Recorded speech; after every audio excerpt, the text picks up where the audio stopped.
जय हिंद दोस्तों, यह 10वां सेशन है। इसके पहले मैं 9 सेशन कर चुका हूँ। किसी भी एग्ज़ाम, किसी की भी तैयारी कर रहे हो तो ये सब क्वेश्चन आना है। और प्लस ये बात है कि इसके अलावा भी आपको मैं क्वेश्चन बताता हूँ।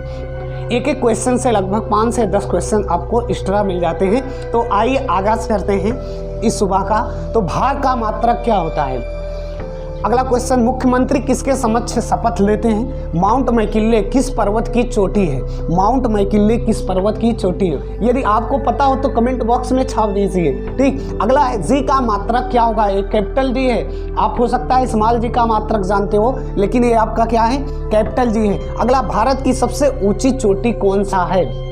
और विश्व का भी बताना है कि कौन इसके पर्पज से। ठीक। कपास की खेती के लिए कौन सी मिट्टी उपयुक्त है? और जो मिट्टी होता है ये किस चट्टान से प्राप्त किया जाता है? अगला, नर्मदा और ताप्ती नदियां अपना जल कहाँ गिराती हैं और किस दिशा में बहती हैं? अगला, क्लोरीन की संयोजकता, Cl का मतलब क्लोरीन, क्लोरीन की संयोजकता कितनी होती है? और पानी का क्वथनांक कितना होगा?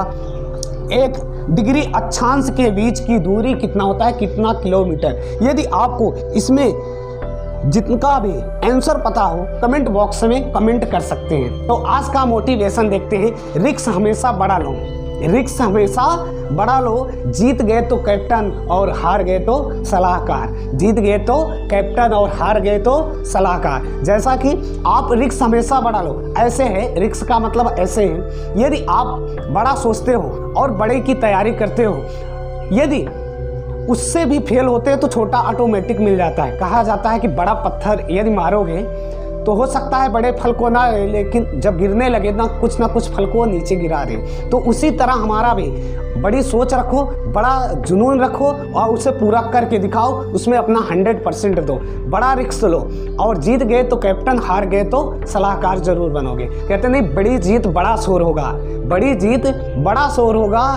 तुम्हारा सिर्फ वक्त होगा, हमारा दौर होगा। आइए स्टार्ट करते हैं। पहला क्वेश्चन देखते हैं। भार का मात्रक क्या होता है? न्यूटन होता है। अब भार का यदि आपका फार्मूला पूछे, भार होता क्या है? एक द्रव्यमान होता है और एक भार होता है। तो द्रव्यमान का मात्रक किलोग्राम, ये आपको पता है बखूबी कि द्रव्यमान जो होता है, जैसे ये पेन है, इसका ये द्रव्यमान है, जो भी है ये मान चलो 20 ग्राम है, तो इसका ये क्या है? द्रव्यमान। इस पर जी भी नीचे कार्य कर देगा तो इसका क्या हो जाएगा? भार। कहते नहीं मेरे ऊपर कितना भार है, जब किसी ऊपर रखते हो तो उस पर जी भी कार्य करता है तो भार हो जाएगा। तो भार का जो फार्मूला होता है भार का, तो गुरुत्वीय त्वरण, गुरुत्वीय त्वरण। तो गुरुत्वीय त्वरण ये होता क्या है? द्रव्यमान मतलब mg।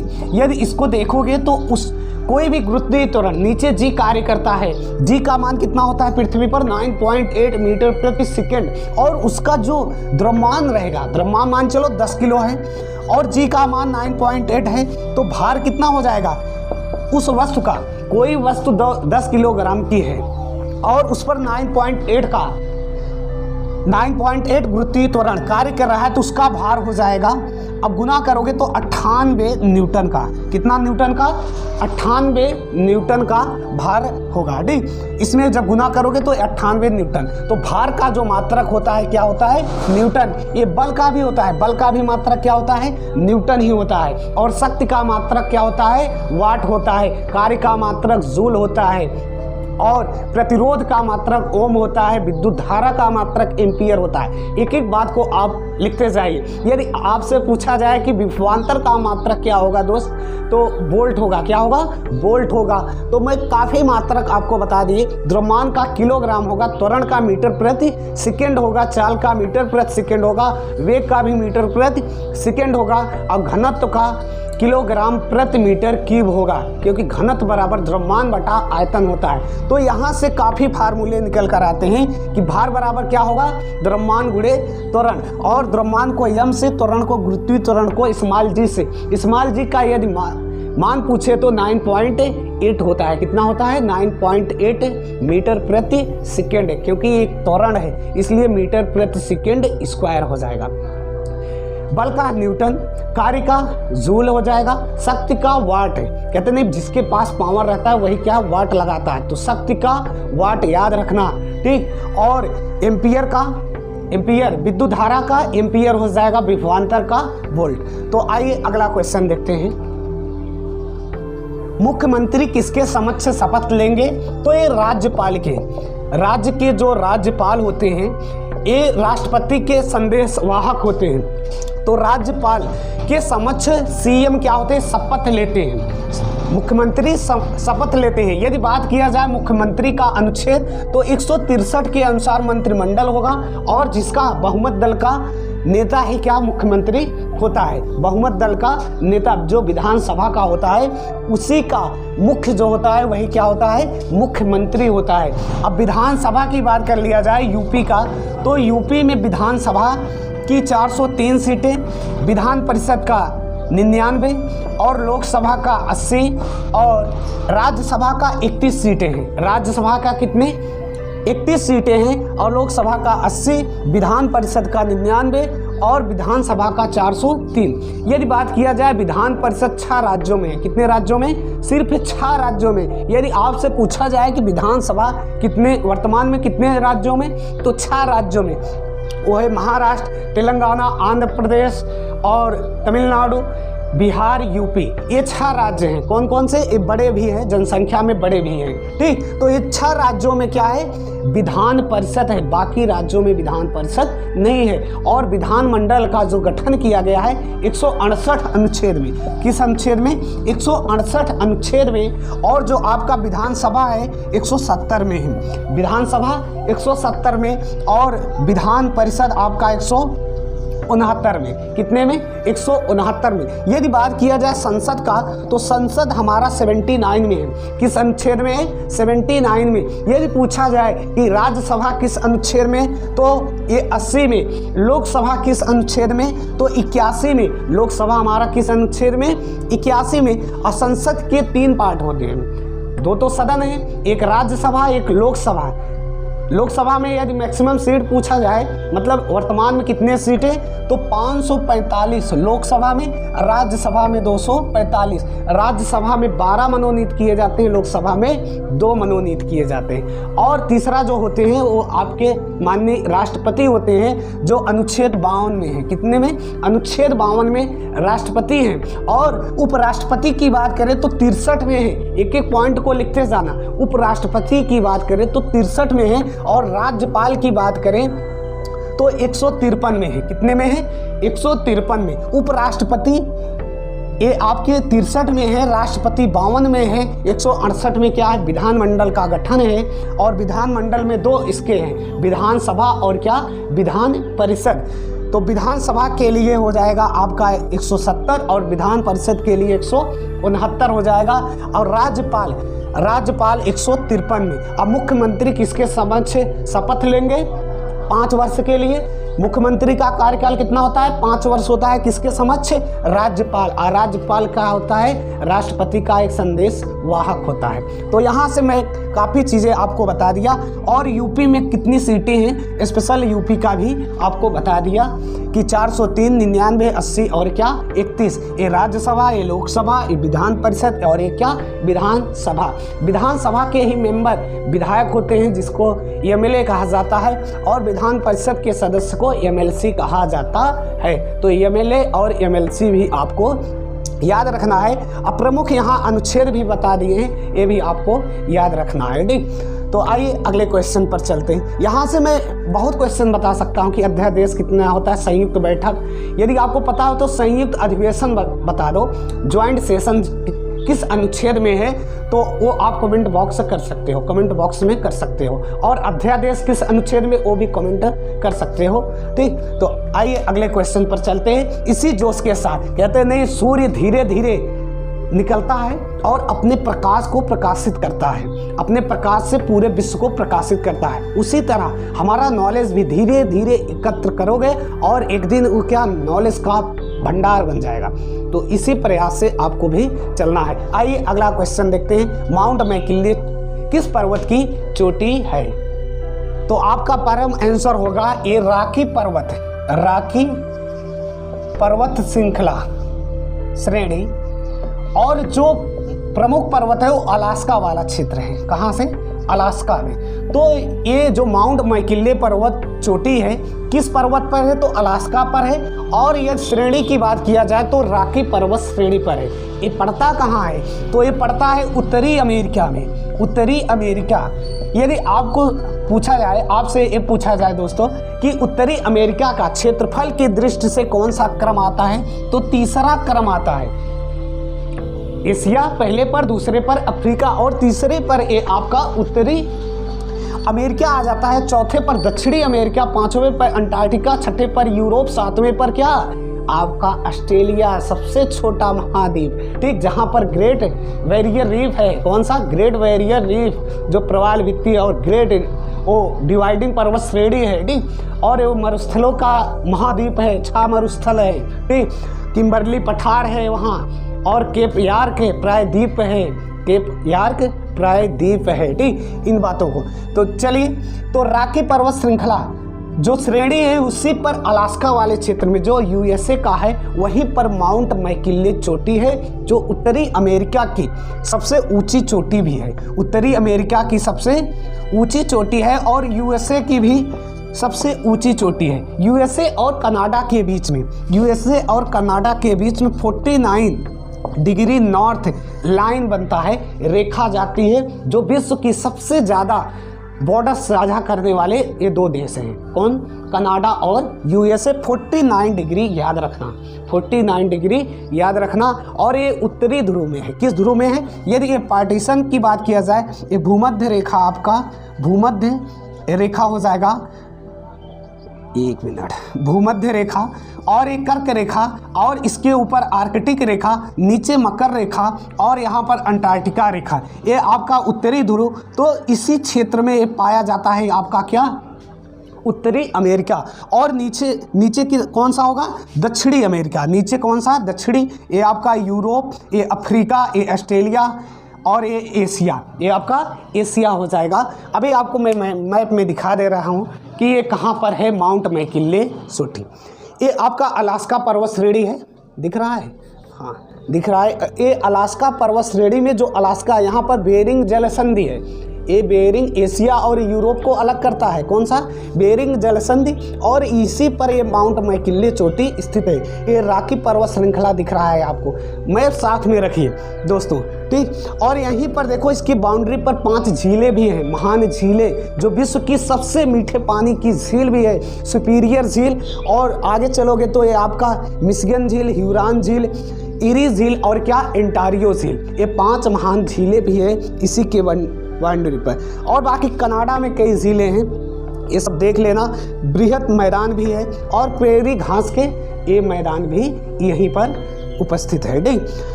चलिए अगले क्वेश्चन पर चलते हैं। बाकी ये डेविस जल संधि है जो सबसे चौड़ी है, मैं काफ़ी बार आपको बोला भी हूँ, ठीक।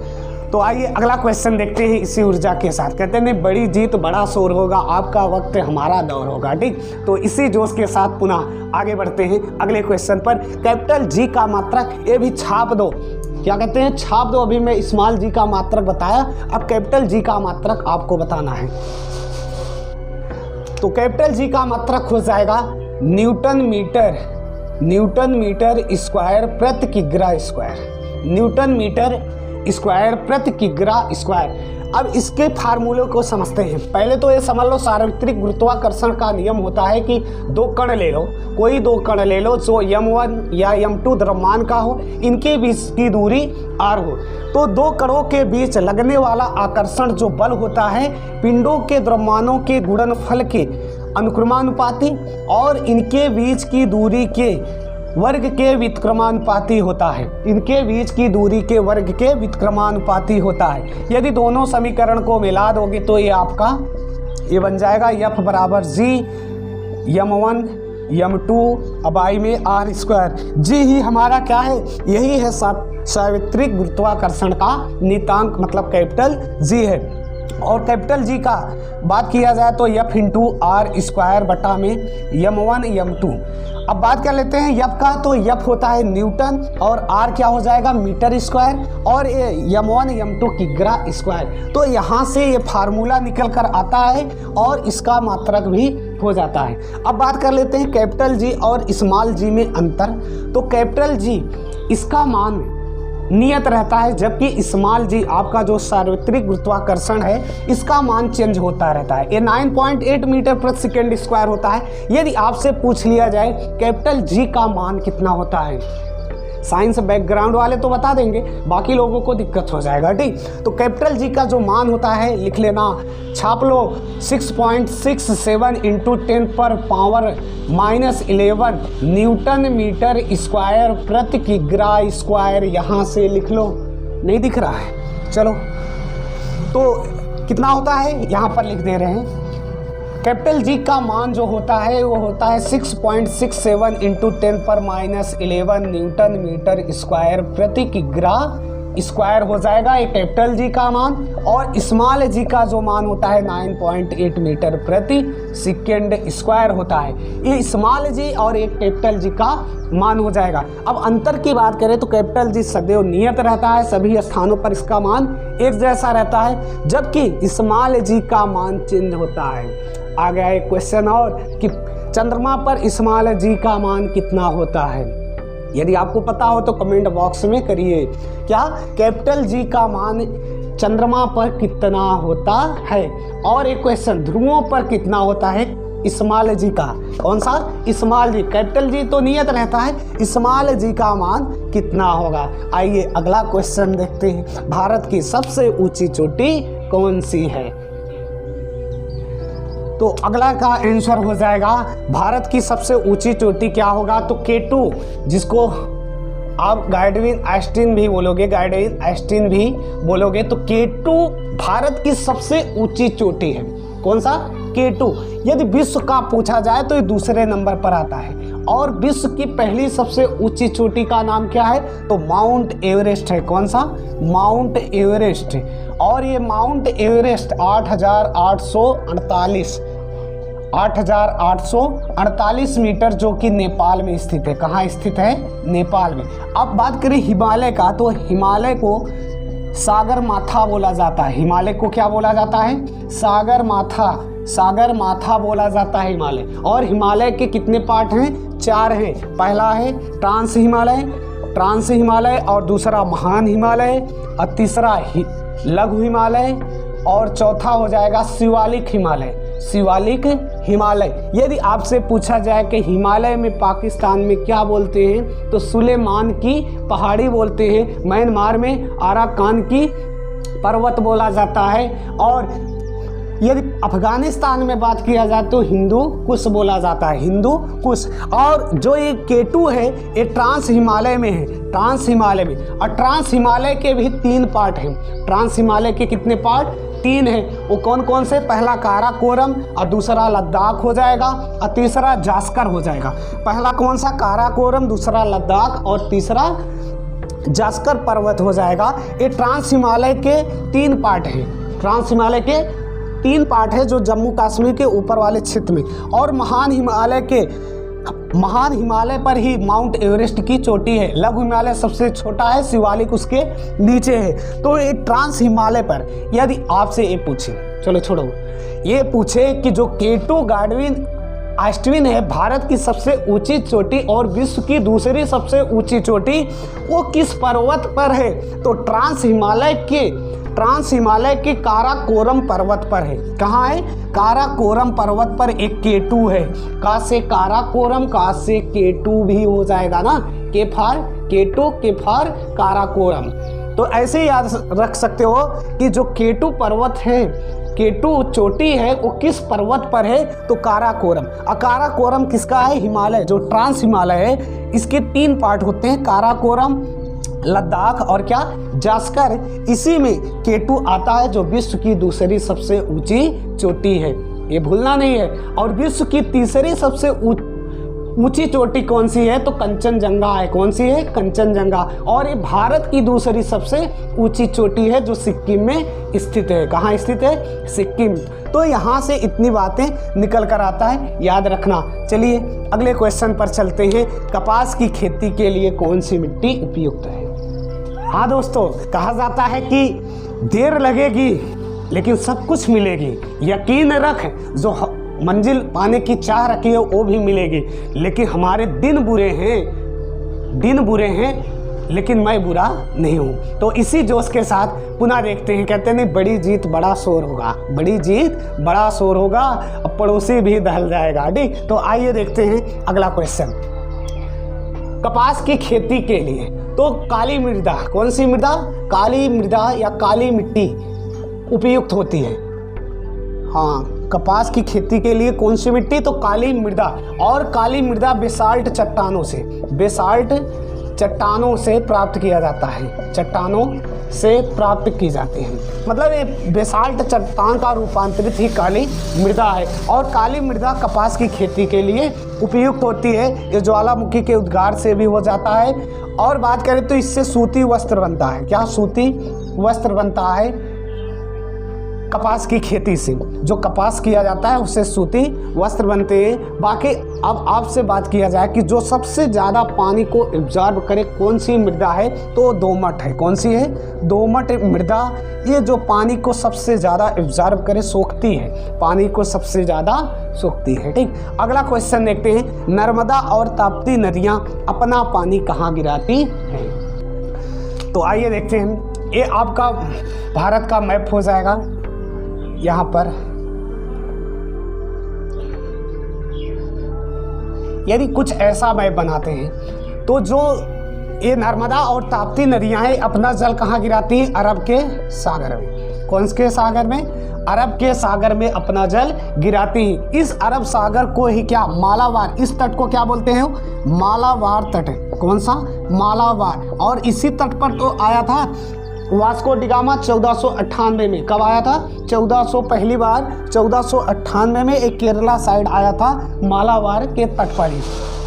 और इस तट को क्या बोलते हैं, कोंकण, इसको कोरोमंडल, कौन सा, कोरोमंडल तट बोलते हैं। कोंकण तो इसी साइड हो जाएगा, एक कोरोमंडल तट। और यहीं पर बंगाल की एक खाड़ी भी है। अब नदियों की बात करें तो एक जो आपकी नर्मदा और ताप्ती नदियां हैं पश्चिम दिशा में बहती हैं। किस दिशा में, पश्चिम दिशा में बहती हैं और अपना जल अरब सागर में गिराती हैं। और नदियों की बात करें तो यहाँ सिंधु नदी है जो पाकिस्तान, इसकी 5 सहायक नदी भी है। और यहाँ पर एक क्या है, यमुनोत्री और गंगोत्री, यहाँ से गंगा निकली हैं और यमुना इसकी सहायक नदी है। और यहाँ पर ब्रह्मपुत्र इंटर करती है। ब्रह्मपुत्र को पाकिस्तान में क्या बोला जाता है, जमुना, और गंगा को पद्मा बोला जाता है। गंगा को पद्मा बोला जाता है, इसको जमुना बोलते हैं। और जहाँ पर मिलते हैं उसे क्या बोलते हैं, मेघना बोलते हैं। कहाँ की बात है, बांग्लादेश की बात है। और भारत की जो सबसे लंबी नदी है वो गंगा है। और चौड़ी कौन सी है, ब्रह्मपुत्र है। और ब्रह्मपुत्र को पाकिस्तान में क्या बोला जाता है, जमुना। और गंगा को क्या बोला जाता है, पद्मा बोलते हैं। जहाँ दोनों मिलते हैं उसे क्या बोलते हैं, मेघना बोलते हैं। और ये अपना एक बड़ा सा डेल्टा, सुंदरवन का डेल्टा कहाँ बनाते हैं, बंगाल की खाड़ी में। और ये विश्व का सबसे बड़ा डेल्टा है। यहीं पर ये असम वाले क्षेत्र में, मेघालय वाले क्षेत्र में आपके 2-3 पहाड़ियाँ भी हैं, गारो, खासी, जयंतिया है। बाकी और भी नदियों की बात करें तो गोदावरी है, यहाँ पर कृष्णा है, और नीचे कावेरी है। ये तीनों नदियाँ अपना जल कहाँ गिराती हैं, बंगाल की खाड़ी में। और भी नदियाँ हैं, यहाँ पर तमाम नदियाँ हैं। तो इतना यहाँ से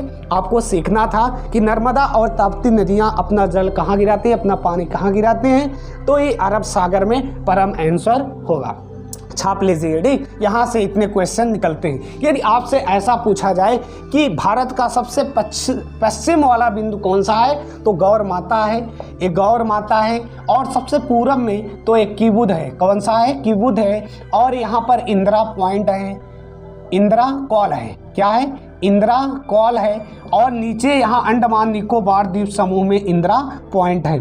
इंदिरा पॉइंट, अंडमान और निकोबार द्वीप समूह के बीच कितने डिग्री चैनल है, 10 डिग्री चैनल है। ये आपका लक्षद्वीप है। इस साइड क्या है, लक्षद्वीप है, जहाँ पर प्रवाल भित्ति पाया जाता है जो कैल्शियम कार्बोनेट का बना होता है। किसका बना होता है, कैल्शियम कार्बोनेट का बना होता है। तो ये आपका कौन सा तट है, कोरोमंडल तट। ये कौन सा तट है, मालाबार तट है। और जो आपकी ये नर्मदा और ताप्ती नदियां है अपना जल कहाँ गिराती हैं, अरब सागर में। बाकी ये गोदावरी, कृष्णा और कावेरी अपना जल कहाँ गिराते हैं, ये अरब सागर में अपना जल गिराते हैं। तो यहाँ के सबसे स्थल वाला बात करें तो एक कन्याकुमारी है, बाकी नीचे इंदिरा पॉइंट, ऊपर इंदिरा कॉल, एक कीबुद, एक गौर माता है। ठीक, तो यहाँ से कुछ बातें ये लिख लेना। अगला क्वेश्चन देखते हैं, Cl की संयोजकता कितनी होगी।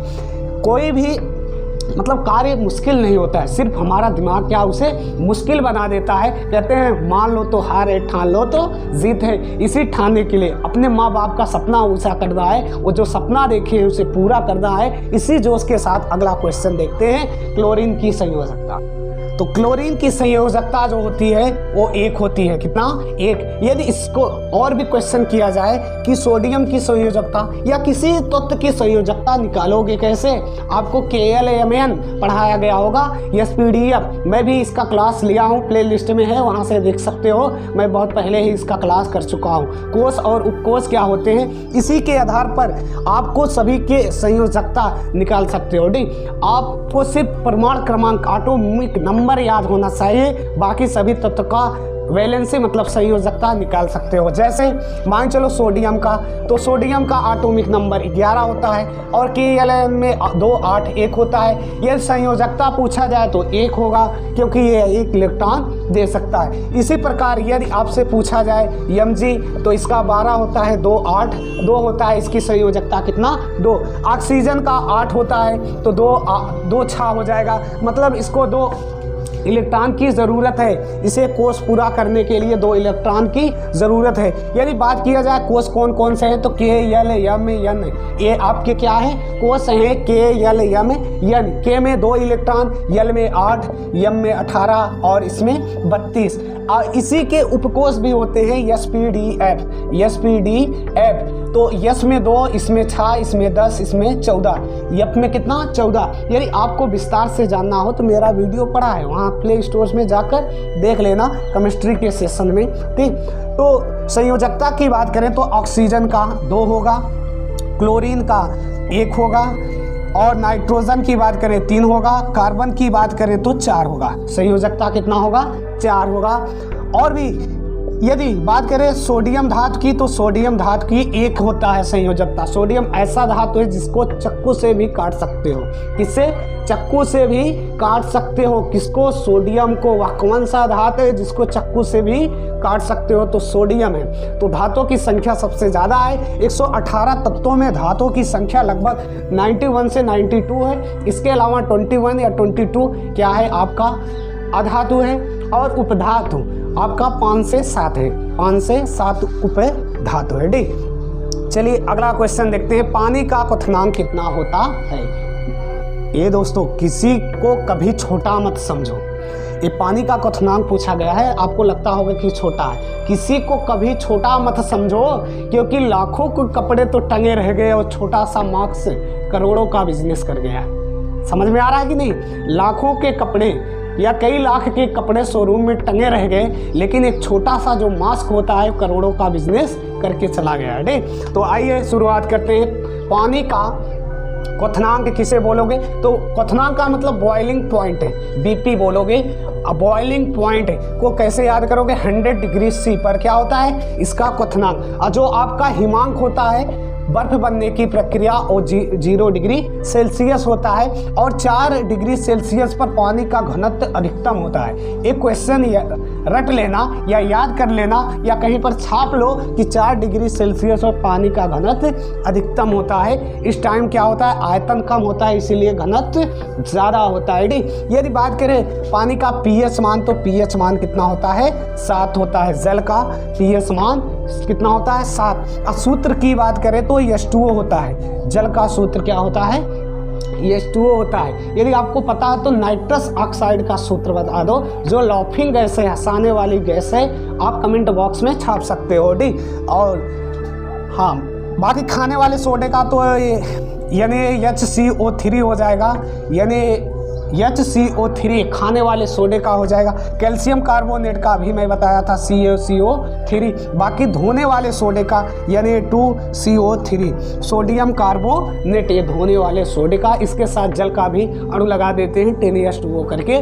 बाकी यदि आपसे बात करें फिटकरी का, तो K2SO4 Al2SO4 का थ्राइस और 24 H2O, जल के कितने अणु? 24 है। अब भारी जल का यदि पूछा जाए तो D2O होता है। भारी जल का क्या होता है फार्मूला? D2O। यदि इसका अणुभार की बात करें, भारी जल का अणुभार कितना होता है? 20 होता है। और ये नॉर्मल जल का कितना होता है? 18 होता है। कितना होता है? 18 अणुभार होता है। तो जल क्या है? एक रंगहीन है और इसका जो pH मान है वो कितना होता है? 7 होता है। और वर्षा का जल सबसे शुद्ध होता है। वर्षा का जल क्या होता है? सबसे शुद्ध होता है। अगला क्वेश्चन, यदि आपको सेशन अच्छा लगे तो शेयर कर सकते हो, ठीक है, और लाइक का बटन है नीचे, वो भी कर सकते हो, सबके क्रिया कर सकते हो, ठीक। ये लास्ट क्वेश्चन है आज का।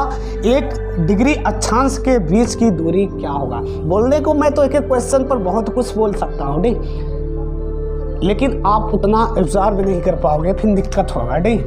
तो 1 डिग्री, तो अक्षांश और देशांतर 2 रेखाएं होता है। पहले तो इसको समझते हैं। बाकी 1 डिग्री अक्षांश के बीच दूरी कितना होता है? 111 किलोमीटर। कितना होता है? 111 किलोमीटर होता है दूरी। अब बात करें अक्षांश रेखा किसे कहोगे और देशांतर रेखा, ये आपका ये क्या है? विषुवत रेखा या भूमध्य रेखा है। ये विषुवत रेखा है, भूमध्य रेखा है। ऊपर ये आपका कर्क रेखा, ये आर्कटिक रेखा, आर्कटिक रेखा, और ये मकर रेखा 23.5 डिग्री, 23.5 डिग्री, और ये अंटार्कटिक रेखा, ये इसको बोलोगे साउथ पोल, साउथ पोल, और इसको बोलोगे नॉर्थ पोल, मतलब उत्तरी ध्रुव और क्या? दक्षिणी ध्रुव। ये जो आपकी रेखाएं हैं यही आपका अक्षांश है। अब पॉइंट पर आते हैं कि अक्षांश किसे बोलोगे? इसी को अक्षांश बोला जाता है। और ये अक्षांश मौसम हुआ, मौसम तापमान का निर्धारण करता है। ये आपका जो विषुवत रेखा है इस पर गर्मी बहुत अधिक होता है, क्योंकि यहाँ सूर्य सीधा पड़ता है। क्या? सूर्य सीधा पड़ता है। और जो आपके ध्रुव होते हैं यहाँ 6 महीने अंधेरा और 6 महीने दिन रहता है। और जैसे ही इसके ऊपर कर्क रेखा के ऊपर बढ़ोगे वैसे ये टेम्परेचर कम होता जाएगा, यहाँ तक कि यहाँ पर बर्फ बन जाता है। अंटार्कटिका में क्या है? बर्फ जमा है पूरा, ठीक। जैसे ही ध्रुवों की ओर बढ़ेंगे वैसे ही टेम्परेचर क्या? गिरता चला जाएगा। और विषुवत रेखा पर टेम्परेचर अधिक होगा, और जहाँ टेम्परेचर अधिक होगा वहाँ वर्षा भी अधिक होगा। चलिए, ये बात नहीं समझना है। अब ये समझना है कि अक्षांश क्या है और देशांतर। तो देशांतर ये है आपका, देशांतर का मतलब ये टाइम का निर्धारण करेगा। जो ये उत्तर से दक्षिण होता है इसे क्या बोलते हैं? देशांतर बोलते हैं। और जो पूरब से पश्चिम रेखाएं होते हैं उसे अक्षांश बोलते हैं। यहाँ तक कन्फर्म। अब जो देशांतर के बीच होता है मैक्सिमम दूरी कितना होता है? 111.3 किलोमीटर। सबसे अधिक दूरी कितना होता है? 111.3 किलोमीटर। और अक्षांश तो नियत है, 2 अक्षांश के बीच की जो दूरी होता है 111 किलोमीटर होता है, ठीक। अब यहाँ तक ये बात समझ गए। बाकी नीचे आपका जो दक्षिणी ध्रुव है इसमें मकर रेखा, और ऊपर कौन सा? 23.5 एक करके रेखा होता है। अब बात कर लेते हैं कि एक अक्षांश, हाँ ये तो हो गया। अक्षांशों की संख्या कितनी है? यदि ये ऊपर 90 है नीचे भी 90 है तो अक्षांश टोटल कितने हो जाएंगे? 180 अक्षांश हो जाएंगे। देशांतर की बात करोगे तो 180 इधर, 180 इधर, और टोटल मिलाकर कितने? 360। लेकिन ये भूमध्य रेखा में एक बीच का भी रेखा हो जाता है, तो यदि पूरा पूछ लिए तो 181 रेखा, कितना? 181 रेखा हो जाएगा, ठीक। 181 रेखा, और बातें नहीं दिख रहा है, ठीक। और 2 देशांतरों के बीच के जो स्थान होते हैं उसे क्या बोला जाता है? गोरे बोला जाता है। तो आइए, ये 10 क्वेश्चन कंप्लीट हुआ। पुनः देखते हैं इन क्वेश्चनों को। कहते नहीं, रिक्स हमेशा बड़ा लो, जीत गए तो कैप्टन, हार गए तो सलाहकार, ठीक। आइए, भार का मात्रक क्या होता है? न्यूटन होता है। अभी मैं बताया कि भार बराबर द्रव्यमान गुणे त्वरण होता है। मुख्यमंत्री किसके समक्ष शपथ लेते हैं? तो जो राज्य के राज्यपाल होते हैं उनके समक्ष शपथ लेते हैं। माउंट मैकिन्ले किस पर्वत की चोटी है? तो माउंट मैकिन्ले ये रॉकी पर्वत श्रृंखला का जो अलास्का वाला क्षेत्र है उसकी ये चोटी है। जी का मात्रा क्या होता है? तो न्यूटन मीटर स्क्वायर प्रति किग्रा स्क्वायर होता है। भारत की सबसे ऊंची चोटी क्या है? K2 गार्डविन एस्टिन बोलते हो। कपास की खेती के लिए कौन सी मिट्टी उपयुक्त होती है? तो ये काली मृदा है। नर्मदा और ताप्ती नदियाँ अपना जल किस सागर में गिराती हैं? तो ये अपना सागर अरब सागर में। कौन से सागर में? अरब सागर में। ठीक, अगला, क्लोरीन की संयोजकता कितनी होती है? 1। धनार ऋणायन की बात करें तो क्लोरीन क्या है? ऋणायन है। पानी का क्वथनांक कितना होता है? तो पानी का होता है 100 डिग्री सेल्सियस। एक अक्षांश के बीच की दूरी कितना होता है? 111। याद रखना, 111 किलोमीटर होता है। तो आज के सेशन के माध्यम से यही 10 क्वेश्चन थे। यदि आपको पसंद आए तो शेयर, लाइक, कमेंट और चैनल पर नए हो तो सब्सक्राइब जरूर कर लेना। धन्यवाद। अगले वीडियो में मिलते हैं। अशुद्ध और बाएं में क्या आता है? शुद्ध रक्त है। Left right, left right. तो ये लेफ्ट में क्या होगा? शुद्ध रक्त आता है। अगला, जल में घुलनशील कौन सा विटामिन है? तो ये आपका BC है। कौन सा? BC। बाकी के EDA क्या है? वसा में घुलनशील। श्वसन में बाहर निकली ऑक्सीजन की मात्रा कितना होता है? 17%। और कार्बन डाइऑक्साइड की मात्रा कितना होता है? 4%। ईस्ट किस प्रकार का जीव है? तो ये है मृतजीवी। मृतजीवी है, मृतजीवी है ईस्ट। वह कौन सा महाद्वीप है जहां एक भी देश नहीं है? तो अंटार्कटिका है। क्या है? अंटार्कटिका है। अंतर्राष्ट्रीय महिला दिवस कब मनाया जाता है? ये 8 मार्च को मनाया जाता है। और पुरुष दिवस कब मनाया जाता है? 19 नवंबर को। उसी दिन क्या? ये शौचालय दिवस भी मनाया जाता है 19 नवंबर, याद रखना। बाकी राष्ट्रीय महिला दिवस कब मनाया जाता है? 13 फरवरी को। अंतर्राष्ट्रीय महिला दिवस 8 मार्च को। कायिक प्रवर्धन किसके द्वारा संभव है? तो पत्तियों, तनाव और शाखाओं द्वारा ये संभव है। राज्यपाल की नियुक्ति किस अनुच्छेद में है? तो नियुक्ति की बात तो 155 होगा। नियुक्ति की बात किस में होगा? 155 में। और पादप में जल का संवहन किसके द्वारा होता है? तो जाइलम के द्वारा। रक्त का pH मान कितना होता है? 7.4 होता है। नहीं, तो ये कुछ बातें थे। यदि आपको समझ में आया हो तो इस सेशन को शेयर जरूर करना और चैनल पर नए हो तो सब्सक्राइब जरूर कर लेना।